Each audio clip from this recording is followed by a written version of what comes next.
Good morning. Welcome to the Sarvopari Science College. Today we will study about enumeration of virus. એમાં આપણે પહેલા જોઈએ તો enumeration of virus is important for deciding the dose of vaccine as well as for further research in the field of virus infectivity. એટલે કે વાયરસની જે ગણતરી છે એ વેક્સિનની માત્રા નક્કી કરવા માટે તેમજ વાયરસના ઇન્ફેક્ટિવિટીના જે ક્ષેત્રો હોય એમાં વધુ સંશોધન માટે છે ને મહત્વપૂર્ણ છે કે કોઈ બી આપણે વાયરસ છે એમની આપણે ગણતરી કરી કે કેટલા પ્રમાણમાં છે તો આપણે એના ઉપરથી કોઈ બી વેક્સિનનો કેટલો ડોઝ આપવો ને એ નક્કી કરી શકી અને એ વાયરસના જે ચેપ લગાડે છે એના કે પ્રકારનો એનો જે ઇન્ફેક્ટિવિટી છે એ બધું છે ને એમના રિસર્ચ માટે મહત્વપૂર્ણ છે. This can be done by various method as mentioned below. એટલે કે નીચે મુજબ ઉલ્લેખિત વિવિધ પદ્ધતિઓ દ્વારા કરી શકાય છે. એમાં અલગ અલગ પદ્ધતિ આપેલી છે. એમાં ટોટલ 5 છે. પહેલું direct electron microscopy.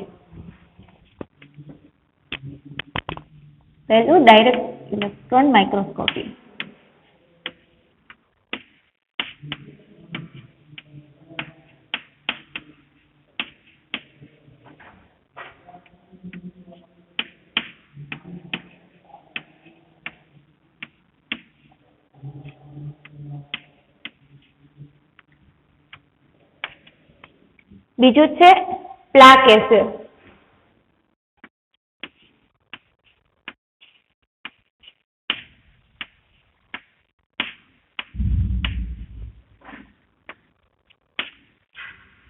Third endpoint method.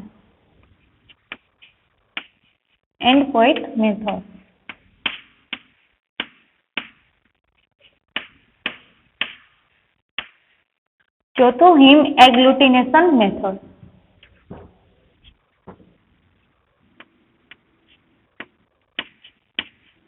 હિમ એગ્લુટિનેશન એસે.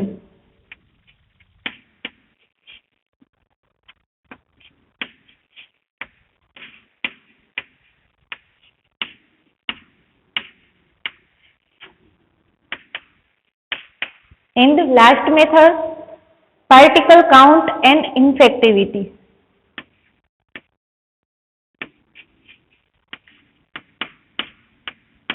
Particle count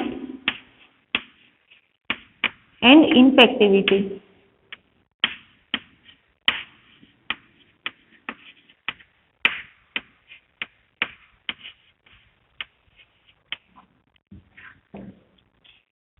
આ અલગ અલગ 4 પ્રકારના મહત્વપૂર્ણ અલગ અલગ મેથડ છે.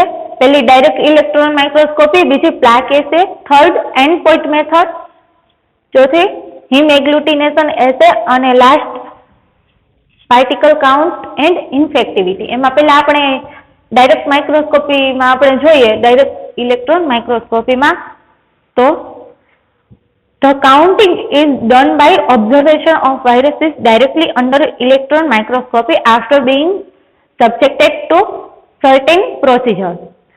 એમાં છે ને ઇલેક્ટ્રોન માઇક્રોસ્કોપીમાં અમુક પ્રક્રિયાને આધીન છે ને વાયરસને કાઉન્ટ કરવામાં આવે છે કે એ કેટલા વાયરસ છે એમાં કઈ પ્રકારનું છે એ ઇલેક્ટ્રોન માઇક્રોસ્કોપીમાં કાઉન્ટ કરવામાં આવે છે અલગ અલગ પ્રક્રિયા દ્વારા. And next, one such method is called latex droplet method, developed by Beckers and Williams in 1950. 1950 માં છે ને બેક્સ અને વિલિયમ્સ દ્વારા છે ને લેટેક્સ ડ્રોપલેટ મેથડ છે ને ડેવલપ કરવામાં આવી હતી. And next, a known volume of virus suspension is mixed with a known number of polystyrene latex droplets mixed and spread over a cellophane film. એમાં શું કરવામાં આવે છે કે વાયરસનું જે સસ્પેન્શન છે એક એમાં એવું જાણીતું વોલ્યુમ કે જેમાં પોલિસ્ટેરીન લેટેક્સ ના જે ડ્રોપ હોય ને એ એમની જાણીતી સંખ્યા સાથે છે ને મિશ્રિત થાય છે અને સેલોફેન ફિલ્મ પર ફેલાય છે. એમાં જે ફિલ્મ જે પોલિસ્ટેરિનના જે લેટેક્સ ડ્રોપ છે એ એમના વાયરસના જે સંખ્યા હોય એમની સાથે મિક્સ થઈ જશે અને સેલોફેનની જે ફિલ્મ બનશે ને એના ઉપર ફેલાઈ જશે. When latex bits are added to the virus suspension, they could tase the virus's particles and take the shape of virus. કે જ્યારે લેટેક્સ બીડ વાયરસના સસ્પેન્શનમાં ઉમેરવામાં આવે છે ને ત્યારે તેઓ વાયરસના કણોને છે ને કોટ કરે છે અને વાયરસનો આકાર લે છે. શું કરે કે જ્યારે લેટેક્સ બીડ છે એ વાયરસના સસ્પેન્શનમાં ઉમેરવામાં આવે ને લેટેક્સ બીડ એટલે એ છે ને વાયરસના કણોને છે ને કોટ કરે અને વાયરસનો જેવો શેપ હશે ને એવો એ આકાર લેશે, શેપ એવો લેશે. The bead which does not coat virus appear large and arranged side by side. કે બીડ જે વાયરસને કોટ કરતા નથી ને તે મોટા અને બાજુમાં ગોઠવાયેલા દેખાય છે. કે જે લેટેક્સ બીડ છે એ વાયરસને જેટલા બીડ આમ કોટ નહીં કરે ને વાયરસને એ મોટા દેખાશે અને એમની બાજુમાં ગોઠવાયેલા દેખાશે. Both the type of particles are counted and their relative proportion is noted.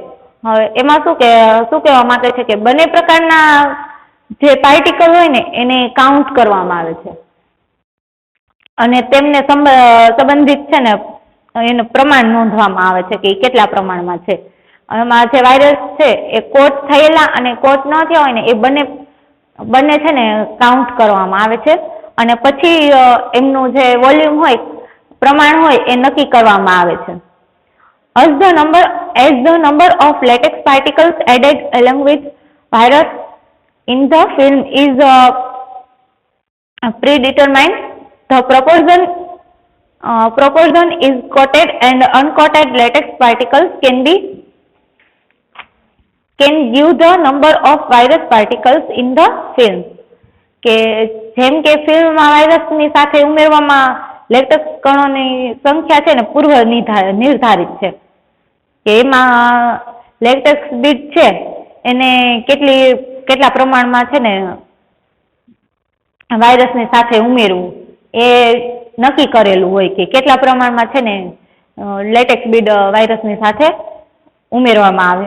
અને કોટેડ અને અનકોટેડ લેટેક્સ બીડ છે લેટેક્સ પાર્ટિકલ છે એમનું પ્રમાણ જોવામાં આવે કે કેટલા કોટેડ છે કેટલા અનકોટેડ છે. અને નેક્સ્ટ આપણે જોઈએ તો as the film has been prepared from known volume of virus suspension, the number of virus particles in that volume of suspension can be known. કે જે ફિલ્મ વાયરસ જે સસ્પેન્શનના જે જાણીતું વોલ્યુમ હોય એ તૈયાર કરવામાં આવે છે અને સસ્પેન્શનના તે વોલ્યુમમાં છે ને વાયરસના જે પાર્ટિકલ હોય એમની સંખ્યા જાણી શકાય છે. કે પેલા તો શું કરવામાં આવે કે જે વાયરસનું સસ્પેન્શન હોય ને એ પેલા બનાવવામાં આવે છે અને ત્યાર પછી એમના વોલ્યુમમાં છે ને જે સસ્પેન્શનનું જે વોલ્યુમ હોય ને એમાં કેટલા પ્રમાણમાં વાયરસ પાર્ટિકલ છે એ નક્કી કરવામાં આવે છે. The small particles are tomato bursi stunt virus. The large sphere are polystyrene. એમાં જે નાના કણો છે ને એ ટામેટા બુસી સ્ટન્ટ વાયરસ છે અને લાર્જ સ્ફિયર પોલિસ્ટેરિન લેટેક્સ કણનો છે ને એમનો વ્યાસ કેટલો હશે તો 2600 એસ્ટ્રોંગ એમનો વ્યાસ હશે પોલિસ્ટેરિન લેટેક્સનો.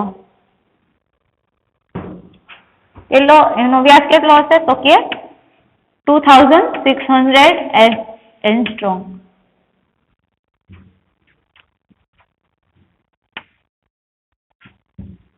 એન્ડ આપણે નેક્સ્ટ પેલા આપણે આમાં જોયું કે ડાયરેક્ટ ઇલેક્ટ્રોન માઇક્રોસ્કોપીમાં શું કરે છે તો એમાં શું કરવાનું કે કોઈ બી એમાં કેટલા પ્રકારના એમાં કેટલા વાયરસ પાર્ટિકલ છે એ કાઉન્ટ કરવામાં આવે છે ઇલેક્ટ્રોન માઇક્રોસ્કોપમાં. અને નેક્સ્ટ આપણે જોઈએ method second method is a plaque assay. તો પ્લાક એસેમાં શું કે a variety of assay analyse virus number in term of infectivity and many these are based on the same technique used for virus cultivation. કે variety of એસે છે એ ઇન્ફેક્ટિવિટીના સંદર્ભમાં છે ને વાયરસની જે સંખ્યા છે એમનું વિશ્લેષણ કરે છે અને આમાંના ઘણા વાયરસના છે ને કલ્ટિવેશન માટે ઉપયોગમાં લેવામાં આવે છે અને એ એમની સેમ ટેકનિક પર આધારિત છે. એમાં આપણે જોયું હતું કે વાયરસ કલ્ટિવેશન માટે ઉપયોગમાં લેવામાં આવે છે અને એમાં એક્ઝામ્પલ જોઈએ તો for example in the plaque assay several dilution of bacterial or animal viruses are platted out with appropriate host cell. એમાં આપણે ઉદાહરણ તરીકે જોઈએ કે પ્લાક એસે છે, પ્લાક એસે પર છે ને બેક્ટેરિયલ અને એનિમલ વાયરસ છે એમના ડાયલ્યુશનને યોગ્ય હોસ્ટ સેલ સાથે મેળવવામાં આવે છે. કે એમાં જે પ્લાક એસે પર જે બેક્ટેરિયાનું અથવા તો વાયરસ એનિમલ વાયરસ છે એમનું ડાયલ્યુશન છે ને મેળવવામાં આવે છે, બનાવવામાં આવે છે. When the number of viruses platted out are much fewer than the number of host cells available for the infections, and when the viruses are distributed evenly, each plaque in a layer of bacterial or animal cell is assumed to have arisen from the reproduction of a single virus particle. એમાં શું કહેવા માંગે છે કે જ્યારે infection માટે ઉપલબ્ધ virus છે ને ઘણા ઓછા હોય છે અને વાયરસને સમાન રૂપે છે ને વિતરિત કરવામાં આવે છે ત્યારે છે ને બેક્ટેરિયલ અથવા તો એનિમલ સેલ છે, બેક્ટેરિયલ અથવા એનિમલ સેલના સ્તરમાંની છે ને દરેક પ્લાક એક વાયરસના પાર્ટિકલના રિપ્રોડક્શનથી બનેલી હોવાનું માનવામાં આવે છે. એમાં છે ને દરેક શું કહેવા માંગે છે કે દરેક પ્લાક છે એ વાયરસના રિપ્રોડક્શનથી બનેલું માનવામાં આવે છે કે જ્યારે વાયરસનું રિપ્રોડક્શન થાય ત્યારે પ્લાક બને છે એવું માનવામાં આવે છે. Therefore, a count of the plaque production at a particle dilution will give the number of infections, virions or plaque forming unit, and the concentration of infectious unit in the original sample can be easily calculated. કે એમાં શું કહેવા માંગે છે કે તેના પર ઉત્પન્ન થતી પ્લાકની ગણતરી એટલે કે કાઉન્ટેડ એન્ડ ઇન્ફેક્ટેડ વેરિયન્સ અથવા તો પ્લાક ફોર્મિંગ યુનિટની સંખ્યા આપશે અને જે ઇન્ફેક્શિયસ યુનિટ છે એમનું કોન્સન્ટ્રેશન સરળતાથી કેલ્ક્યુલેટ કરી શકાય છે કે કોઈ બી એમાં કેટલા પ્રમાણમાં એમાં ચેપ લાગ્યો છે, ઇન્ફેક્શિયસ થયું છે એ ચેક કરી શકાશે. Suppose that 0.10 ml of 10⁻⁶ dilution of the virus and preparation yield 75 plaque. The original concentration of plaque forming unit is કેટલું છે જોવાનું. તો એમાં yield કેટલી છે?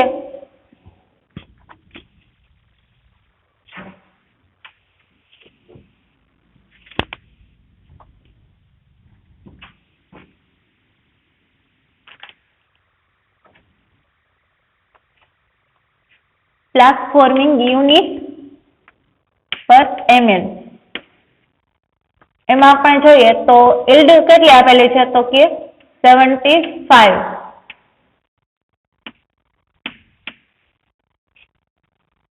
અને એમાં આપણે જોઈએ કે એમનું વોલ્યુમ કેટલા ml માં આપેલું છે તો 0.10 ml. 0.10 ml અને ડાયલ્યુશન કેટલું છે તો કે 10⁻⁶. તો આપણે આને કાઉન્ટેડ કરીએ તો કેટલું થશે કે આપણે આમ કરીએ તો 750 આવશે CFU per ml into 10⁻⁶. આને આપણે લખીએ તો આ રીતે પણ લખી શકીએ કે 7.5 into 10⁻⁻8 PF plaque forming unit PFU per ml. આ રીતે આપણે કાઉન્ટ કરી શકીએ છીએ કે આમાં ડાયલ્યુશન કરવાનું આવે છે. જે તમે ડાયલ્યુશન પ્રેક્ટિકલમાં પણ કરેલું હશે, તમને ડાયલ્યુશન મેથડ આવડતી જ હશે. જો કે એમાં આપણે જોઈએ તો કેવી રીતે કરવાનું ડાયલ્યુશન. પહેલા તો કોઈ બી વાયરસનું સેમ્પલ છે એમાં સ્ટોક લેવાનું કે આ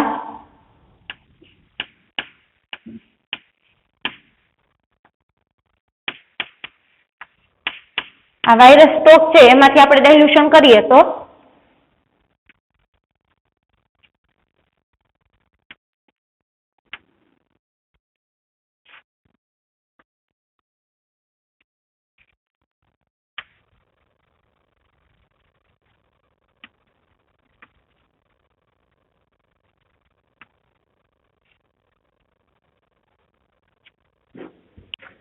આ વાયરસનું સ્ટોક સેમ્પલ છે એમાંથી આપણે 0.1 ml છે એ આમાં ઇનોક્યુલેટ કરશું. 0.1 તો એ થઈ જશે એમનું ડાયલ્યુશન 10⁻⁻1.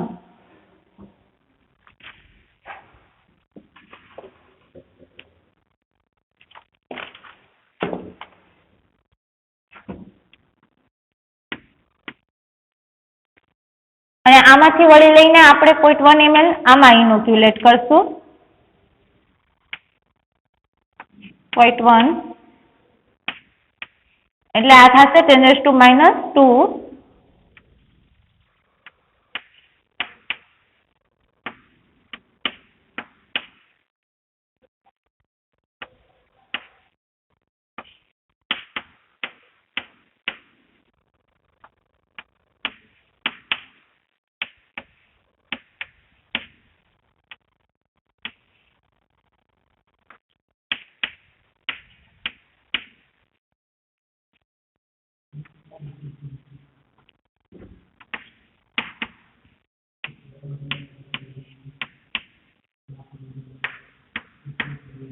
અને લાસ્ટ જે ટ્યુબ હશે એમાંથી 0.1 ml લઈને ડિસ્કાર્ડ કરી દેશું. નહીતર આ જે લાસ્ટ ટ્યુબ છે એમાં વોલ્યુમ વધી જશે. આમનું આપણે ડાયલ્યુશન કરી કે કોઈ બી વાયરસ સ્ટોક છે એમાંથી આપણે જે 0.1 ml છે ને આમાં ટ્રાન્સફર કરવાનું બીજી ટ્યુબમાં.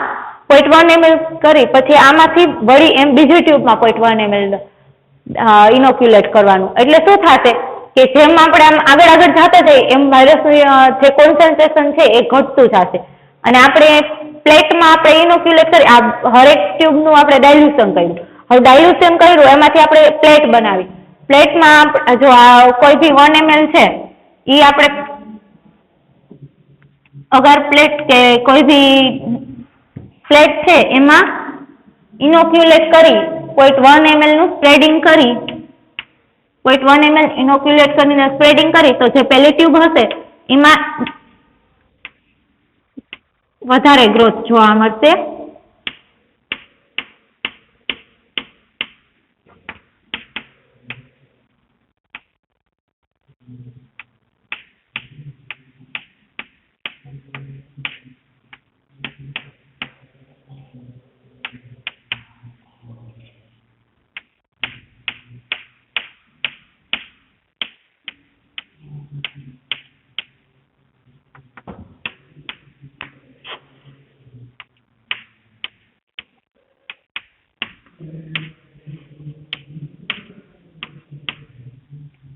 આપણે જેમ જેમ આગળ જતા જઈએ એમાં આપણે પ્લેટમાં જોઈએ તો એમનો ગ્રોથ ઓછો થતો જોવા મળશે. એટલે આપણે ઇઝીલી કાઉન્ટ કરી શકીએ કે એ કેટલા પ્રમાણમાં છે.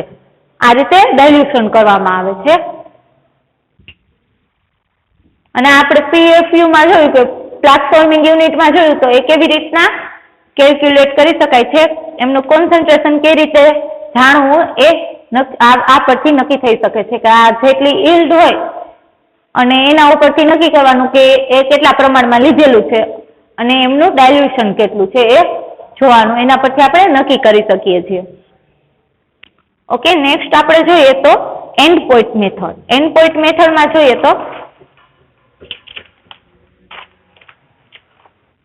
When biological effects are not readily quantified in this way, the amount of virus required to cause disease or death can be determined by the endpoint method. કે જ્યારે બાયોલોજીકલ અસરો સરળતાથી સંતુલિત થતી નથી ને ત્યારે રોગ અથવા મૃત્યુ પેદા થાય છે. કે કોઈ બી રોગ થાય અથવા તો ડેથ થઈ જાય. જરૂરી પેદા કરવામાં આવે છે. જરૂરી વાયરસની માત્રા એ છે ને એન્ડ પોઈન્ટ મેથડ દ્વારા નક્કી કરી શકાય છે. કે કોઈ બી બાયોલોજીકલ અસર થાય તો એમાં બાયોલોજીકલ અસરો છે એ સંતુલિત ના હોય ને ત્યારે કોઈ પણ રોગ થાય અથવા તો કોઈનું ડેથ થાય કે એવું થાય ત્યારે છે ને એમાં જોવામાં આવે છે કે વાયરસની માત્રા કેટલી છે ને એ ચેક કરવા માટે છે ને આ એન્ડપોઈન્ટ મેથડનો ઉપયોગ કરવામાં આવે છે. Organisms or cell cultures are inoculated with serial dilution of a virus suspension. કે ઓર્ગેનિઝમ અથવા તો સેલ કલ્ચર્સ એ વાયરસ સસ્પેન્શનના સિરિયલ ડાયલ્યુશન થી ઇનોક્યુલેટેડ હોય છે. કે જે ઓર્ગેનિઝમ અથવા તો સેલ કલ્ચર છે એ વાયરસ સસ્પેન્શન જે છે એમના સિરિયલ ડાયલ્યુશન થી ઇનોક્યુલેટેડ હોય છે. અને the results are used to find the endpoint dilution at which 50% of the host cell or organisms are destroyed. કે એમાં છે ને રિઝલ્ટ નો ઉપયોગ છે ને એન્ડપોઈન્ટ નું ડાયલ્યુશન શોધવા માટે થાય છે કે જેના પર છે ને 50% હોસ્ટ સેલ અથવા તો ઓર્ગેનિઝમ જેમનો ડેથ થઈ ગયો હોય એ જોવામાં આવે છે. The lethal dose LD50 is the dilution that contains a dose large enough to destroy 50% of the host cell or organism. એમાં જોવામાં આવે છે કે lethal dose means કે ઘાતક. lethal dose LD50 છે એ ડાયલ્યુશન છે કે જેમાં 50% હોસ્ટ સેલ અથવા તો ઓર્ગેનિઝમ ને નાશ કરવા માટે છે ને પૂરતી માત્રા હોય છે એમાં એટલી. એમાં છે ને કોઈ બી હોસ્ટ સેલ કે ઓર્ગેનિઝમ છે એમને મારવા માટે નાશ કરવા માટે છે ને આ ડાયલ્યુશન નો ઉપયોગ થાય છે કે LD50. એ LD50 છે 50% છે ને એમની માત્રા છે ને ડાયલ્યુશન 50% એ પૂરતી માત્રા છે એમના માટે. In a similar sense, the infectious dose ID50 is the dose which, when given to a number of test system or host, causes an infection of 50% of the systems or host under the conditions employed. કે એમાં શું કહેવા માંગે છે કે infectious dose એ માત્રા છે, ID50 છે એ એમની માત્રા છે કે જે જ્યારે નંબર્સ ઓફ ટેસ્ટ સિસ્ટમ અથવા તો હોસ્ટ સેલ ને આપવામાં આવે છે કે ID50 છે એ test number of test system ને અથવા તો જે હોસ્ટ હોય છે ને એમને આપવામાં આવે છે એટલી માત્રા. અને ત્યારે એમ્પ્લોયડ કન્ડિશન હેઠળ છે ને 50% સિસ્ટમ અથવા તો હોસ્ટ ને ઇન્ફેક્ટ કરે છે. એ શું કરે કે 50% જે સિસ્ટમ હશે અથવા તો જે હોસ્ટ હશે એને ઇન્ફેક્ટ કરે છે. એમાં તમારે બુકમાં જોઈએ તો બુકમાં એક ગ્રાફ આપેલો છે. એમાં આપેલું છે કે ડેથ વર્સિસ ડાયલ્યુશન નો ગ્રાફ આપેલો છે. એમાં માત્રા આપેલી છે કે 50% જ્યારે આપણે એમનો ડોઝ આપણે આપીએ ત્યારે વધારે પ્રમાણમાં એમનો ડેથ થાય છે. એ એમની નક્કી કરેલી માત્રા છે.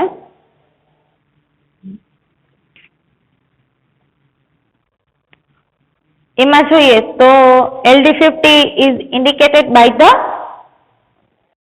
dashes line. આ ડેસ્ક વાળી જે લાઈન આપેલી છે ને એ LD50 ની છે.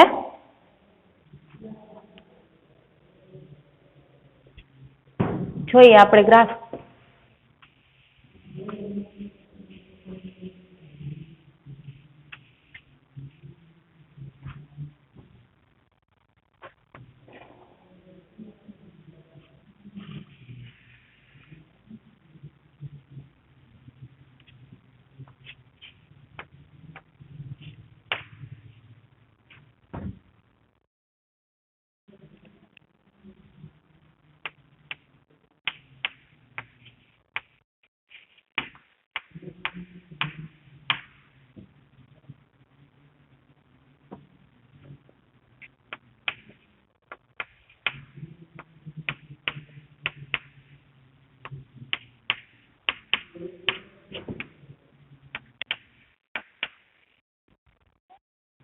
આ ડાયલ્યુશન છે અને ડેથમાં જોઈએ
આમાં આપણે જોઈએ તો ડેથ વર્સિસ ડાયલ્યુશન. આ ડાયલ્યુશન છે અને આ